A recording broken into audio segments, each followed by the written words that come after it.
오늘부터 고린도 전서의 말씀을 시작을 하겠습니다. 오늘은 고린도 전서 1장 1절에서 3절까지 말씀인데요. 짧은 말씀이라 우리 한번 한 절씩 교독을 하겠습니다. 그리고 3절 말씀은 같이 읽도록 하겠습니다. 하나님의 뜻을 따라 그리스도 예수의 사도로 부르심을 받은 바울과 형제 소스데네는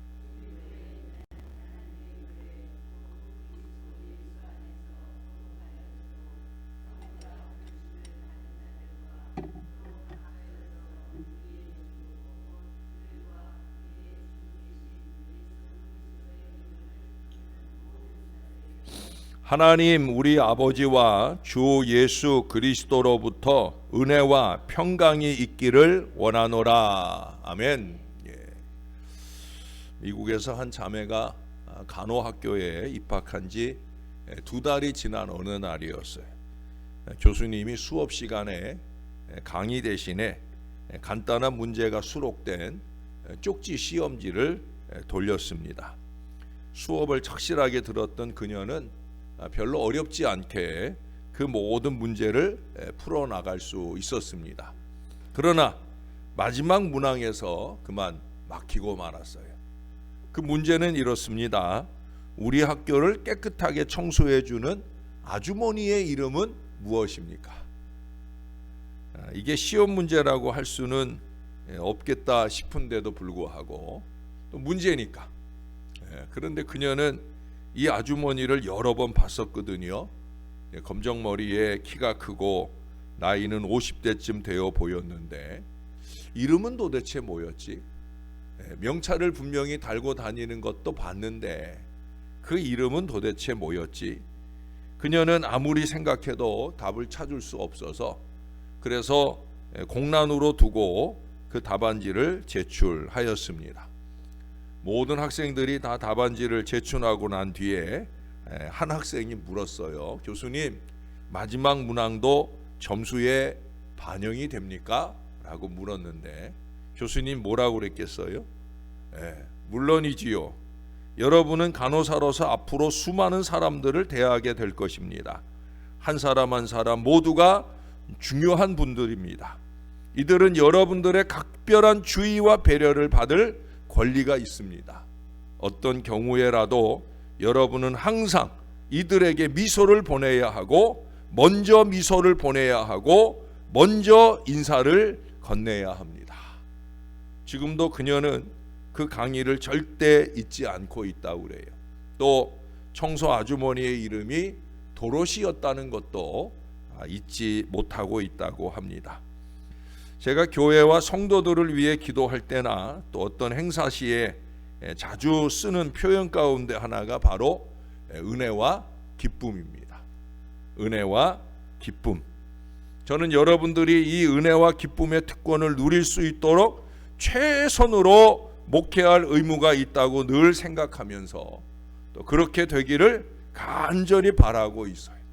그것은 저만 아니라 모든 목회자들이 다 마찬가지예요. 여러분 오늘 본문에 바울도 3절에 보니까 하나님 우리 아버지와 주 예수 그리스도로부터 은혜와 평강이 있기를 원하노라 이렇게 말하고 있어요. 은혜와 평강. 표현은 약간 다르지만 저는 이 바울의 마음을 압니다.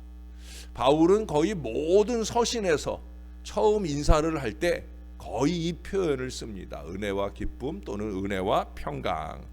사랑하는 여러분, 부디 우리 신월 제일교회 재단에서 항상 은혜와 기쁨을 풍성하게 누리시게 되기를 주님의 이름으로 축원합니다. 축원합니다. 특히 은혜를 많이 받으시기를 바라요. 마침 지난 수요일에도 제가 이 마리안 앤더슨 이야기를 했었는데 마리안 앤더슨은 위대한 성악 가수입니다.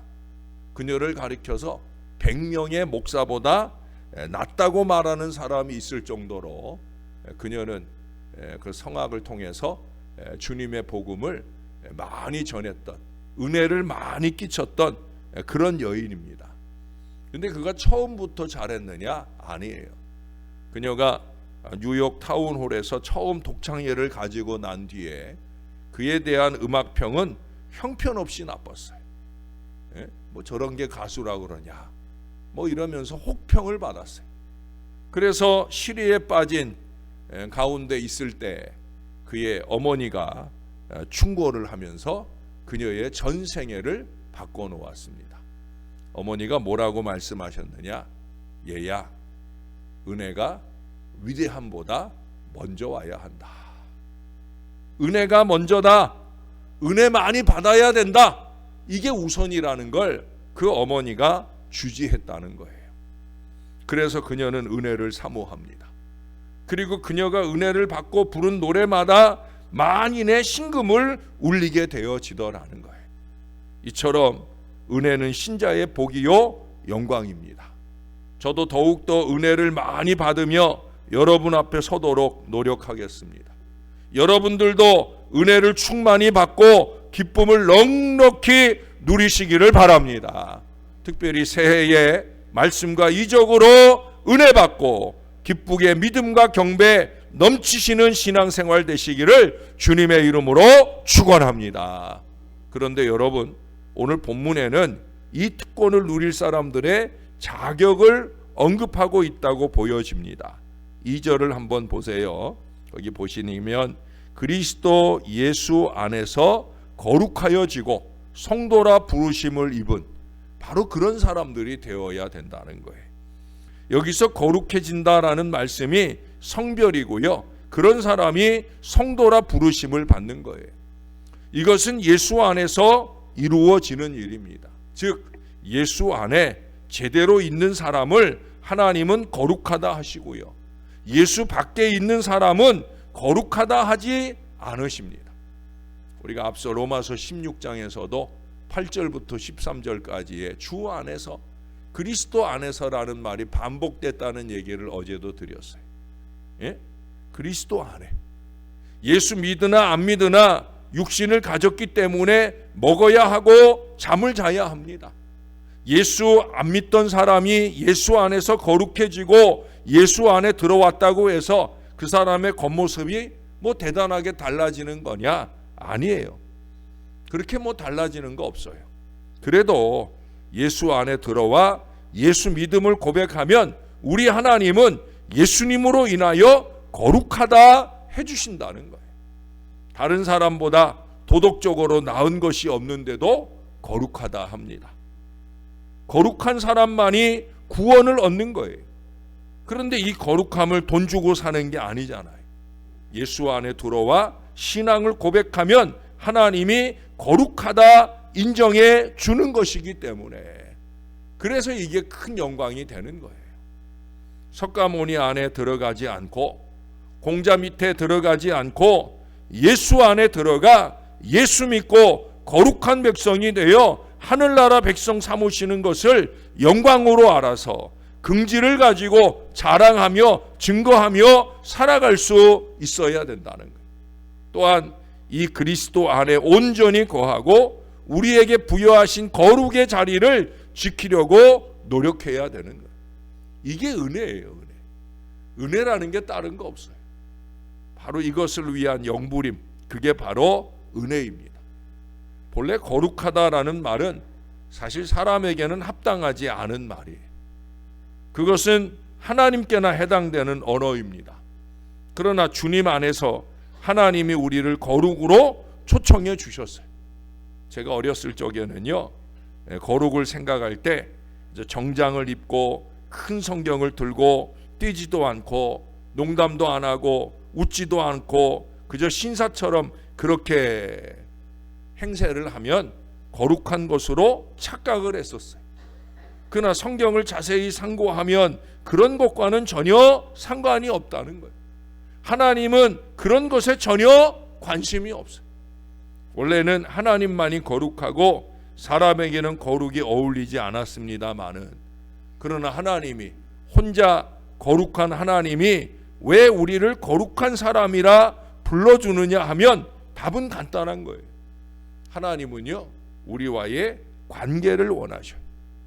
다시 말해 원래 우린 감히 하나님과 수준차가 엄청납니다마는 그러니 하나님의 거룩으로 우리를 이끌어 주셨다는 거예요.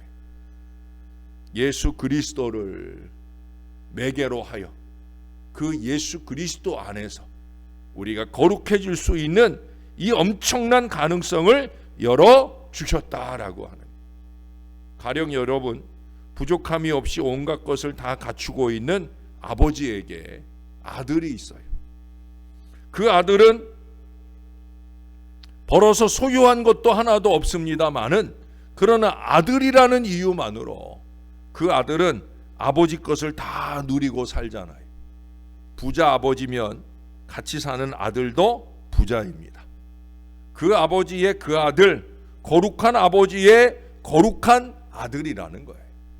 다시 말해 하나님과 믿음의 관계만 딱 맺어놓게 되면 주 예수를 믿습니다, 예수님이 나의 구주입니다, 이 고백만 해놓게 되면 성령으로 받아 중생하면 거듭나게 되면 그러면 성도라 불러주신다는 거예요. 이것이 칭함받은 성별입니다. 저는 여러분들에게 자주 교인 되지 말고 성도 되자고, 교회 생활하지 말고 신앙생활 하자고 당부를 드려요. 우리에게 부여한 이 성도로서의 이 거룩함을 지켜나가자는 거예요. 이 은혜를 기억하시고 거룩한 성도로 합당하게 행하는 저와 여러분 될 수 있기를 주님의 이름으로 축원합니다. 2절 하반절을 한 번 더 볼게요. 각처에서 우리의 주 곧 그들과 우리의 주 되신 예수 그리스도의 이름을 부르는 모든 자들에게 라는 표현. 고린도 사람들은요 예수님을 알지도 못했고 예수님의 이름을 부를 수도 없었지만은 이제는 바울 사도의 이 전도를 받고 지금까지 섬기던 우상들을 다 버리고 예수 그리스도를 주라 부르게 되었어요. 다시 말해 완전히 변화되었다는 거예요. 제가 뒤에 가서 또 한번 얘기하게 될런지 모르겠는데 고린도 지역은 엄청 타락한 지역이에요. 고린도 지역만 아니라 지금 이제 그리스 지역 아닙니까? 그쪽이 고린도라든지 뭐 빌립보라든지 다 이 그리스 지역인데 지금도 그리스 지역은요 엄청 타락한 지역이에요. 이렇게 그냥 성적으로 많이 문란한. 그래서 사람들의 그 당시 사람들은 뭐라 그러냐면 고린도 사람들처럼 살래? 이렇게 말을 해요. 이게 엄청난 욕이에요. 왜? 고린도 사람들처럼 그렇게 타락해서 살래? 그런 의미예요. 그런 정도로 타락한 사람들인데 예수 믿고 변화가 되었다는 거예요.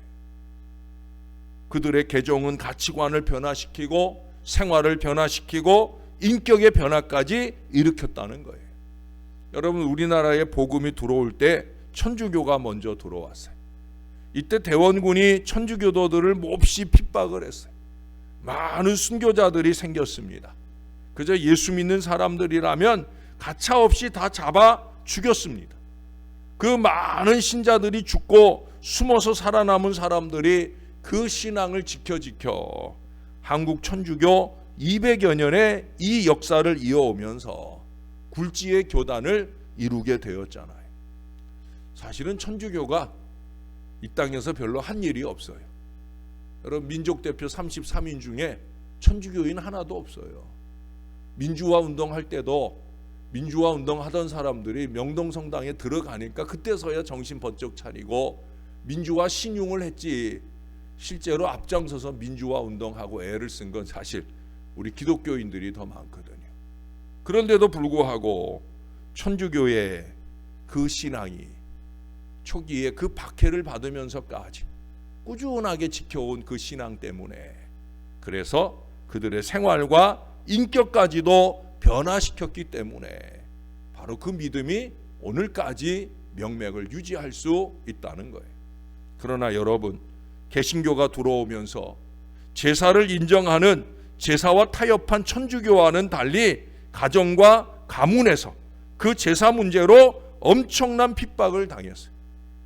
지금은 믿음 없는 사람들이 기독교는 제사 없다는 핑계 아닌 핑계를 대서 시부모님의 마음을 안타깝게 하기도 하는데, 이용해 먹어서 안타까운 그런 마음이 들기도 하지만, 어떻든지 간에 우리는 많은 핍박을 받으면서도 귀신을 섬기는 이 미신 종교에서 기독교로 개종한 것, 이것은 왜 그랬겠어요? 진리를 발견했기 때문이에요. 천주교보다 어떻게 보면 더 갑절의 핍박을 받으면서도 이 신앙을 지키고 이어오려고 한 것은 뭐예요? 진리를 알았기 때문이에요. 진리가 뭐예요? 내가 곧 길이요 진리요 생명이다. 은혜와 진리가 그 안에 충만하셨던 바로 우리 예수님이 진리이죠. 예수님이 그들의 가치관과 삶의 목적과 인생 자체를 변화시켰다는 거예요. 여러분, 고린도인들의 그 변화와 똑같은 상황이에요. 지금까지 예수 없이 살아온 것은 전부 헛것이었다는 그 자세가 되어야 된다는 거예요. 주 대신 예수의 이름을 부른다 함은 두 가지 혹은 세 가지겠죠. 주 대신 예수의 이름을 부르는 모든 자들, 그게 바로 저와 여러분이에요. 주 대신 예수의 이름을 어떻게 불러요? 기도로 부르고 전도로 부르고, 한 가지를 더 꼽자고 하면 찬양도 부르게 되어지겠죠. 사랑하는 여러분, 우리 입술은 이 두세 가지가 활발해야 되는 거예요. 다른 건 다 헛것입니다. 이 두세 가지가 잘 되어질 때 은혜와 기쁨이 넘치게 되는 거예요. 우리 입술이 이것 말고 다른 것에 활발하면, 특히도 믿는 사람들끼리 이것 말고 다른 것에 활발하면 은혜와 기쁨은 안 오고요, 시험과 괴로움만 오는 거예요. 그런 교회 생활을 하면 안 되는 거예요. 만나고 모이면 열심히 기도하고 열심히 찬양하고 열심히 전도하고, 이게 신앙생활이에요. 여러분, 다른 어떤 것들도 중요한 것들이 없지 않아 있겠지만 너무 다른 것들에 치우치고 이것들을 놓치고 살면 그러면 교회가 온전한 교회가 될 수 없는 거예요. 하나님이 우리에게 주신 특권, 저를 통해 여러분 안에 풍성하기를 원하시는 그 특권, 그게 뭐라고요? 은혜와 기쁨. 이것을 누리시기 합당한 기도와 전도와 찬양의 힘찬 부름이 늘 우리 안에 풍성한 저와 여러분들의 신앙이 될 수 있기를, 특별히 새해에는 이러한 일들에 더 열심 내는 저와 여러분들의 신앙이 되기를 우리의 구주 되시는 예수님의 이름으로 간절히 축원합니다. 기도하겠습니다. 고린도인들 중에서 고린도 교회 교인들을 모아주신 것처럼 그렇게 이 지역에 사는 주의 백성들을 신월제일교회로 모으시되, 때로는 새벽교인으로 모으시고 때로는 등록교인으로 모으시고, 그렇게 우리가 함께 신앙하며 살 수 있도록 은혜를 주시니 감사를 드립니다. 오늘 말씀을 통해 우리가 어떤 존재인 것을 다시 한번 깨닫게 도와 주시옵소서. 우리는 그리스도 예수 안에서 부르심을 받은 거룩한 성도인 것을 잊지 말게 도와 주시옵소서. 각 처에서 그리스도 예수의 이름을 부르는 기도와 전도와 찬양의 사람이어야 하는 것을 잊지 말게 도와 주시옵소서. 다른 어떤 것에 열심내기보다 우리는 바로 이 일에 열심내는 거룩한 백성이 되고 은혜와 기쁨이 넘치는 신령한 백성들이 될 수 있도록 은혜 베풀어 주시옵소서. 특별히 새해에는 이러한 일들에 더 열심내야 되겠나이다. 교회로서도 50주년 희년을 마무리하고 새로운 50년을 시작하는 첫 해이기도 하고, 부족한 종에게도 지난 10여 년의 세월을 뒤로하고 남은 10년의 첫 시작이기도 합니다. 하나님, 새해에는 부족한 종에게 더욱더 큰 은혜를 부어 주옵소서. 기도의 능력을 더해 주시고 말씀의 은혜를 풍성하게 부어 주시옵소서. 그래서 성도들과 함께 마주할 때마다 우리가 은혜와 기쁨을 풍성하게 누리는 신령한 공동체 되게 하여 주시옵소서. 말씀과 이적으로 믿음과 경배로 이 충만한 신앙생활을 통해 교회가 한 단계 더 성숙하게 도와주시고 그와 같은 은혜 속에서 더욱더 부흥의 큰 역사를 열어가는 복된 제단이 될 수 있도록 도와주옵소서. 혹시 우리들 가운데 구태에 젖어 잘못된 신앙의 모습이 있다고 하면 이제 고린도 전후서를 살피면서 그들 가운데 있는 잘못된 것을 개선해 나가기 위해 말씀을 전했던 이 바울의 심정으로 부족한 종이 주의 말씀을 전할 때 성도들의 마음과 삶에 놀라운 변화들이 일어나도록 은혜를 더하여 주시옵소서. 더 신령해지도록 더 신앙적으로 살도록 주님이 함께하여 주시옵소서. 오늘 중요한 교사 임용시험에 임하는 자녀들이 있습니다. 우리 하나님 꼭 붙들어 주시옵소서. 지난 1년여간 2년여간 이들이 열심히 준비하며 노력했사오니 오늘 좋은 결과를 얻기 위한 최선의 노력을 기울이게 도와주옵소서. 날씨가 추워서 위축되지 말게 도와주시고 그동안 갈고 닦은 실력을 잘 발휘할 수 있게 배우의 기도하는 할머니의 기도, 부모님들의 기도 못지않게 부족한 종과 기억하는 모든 이들의 기도로 통하여 능력 있는 주님의 자녀로 우뚝 서서 승리할 수 있게 도와주시옵소서. 감사합니다. 예수님의 이름으로 기도합니다. 아멘.